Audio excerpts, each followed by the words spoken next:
A problem for the twins. Edward's branch line is single, with a passing place about halfway along. Usually, the trains that run along the line are short enough to pass each other there.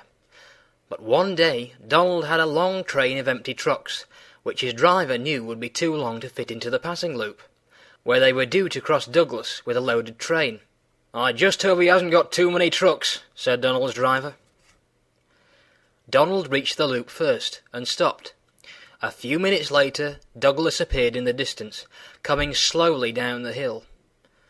"Oh dear," remarked Donald's fireman, "he's got a long train too. Now what shall we do?"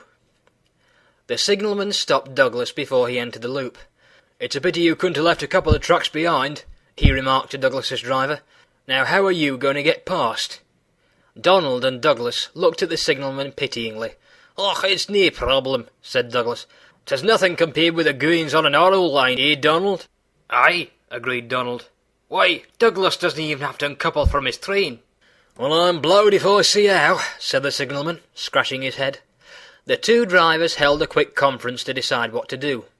"Leave it to us," they told the signalman. "Just change the points when we signal right, but don't change anything for the moment." Carefully, Donald backed his train of empty trucks some way beyond the points. Then the fireman got down and uncoupled the rear half of his train. Donald came forward again and stopped in the loop. Now Douglas drew forward and ran right through the loop until his train was clear of the points, and he had reached the empty trucks Donald had left behind. Donald's driver waved to the signalman to change the points, and then ran a little way up the hill. Then he stopped and waited. The signalman changed the points again. Meanwhile, Douglas's fireman had coupled up to Donald's empties.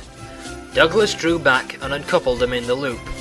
Then he carried on backwards until he was clear of the points. His driver shouted to the signalman to change them, and Douglas, with the clear loop in front of him, puffed away with a triumphant toot of his whistle. The signalman could see what was wanted now. He straightened the points without being told, so that Donald could back onto his empty trucks, couple up and continue his journey. The twins had a good laugh in the shed that night. "Och aye," they chuckled. "We surely taught that signalman something here.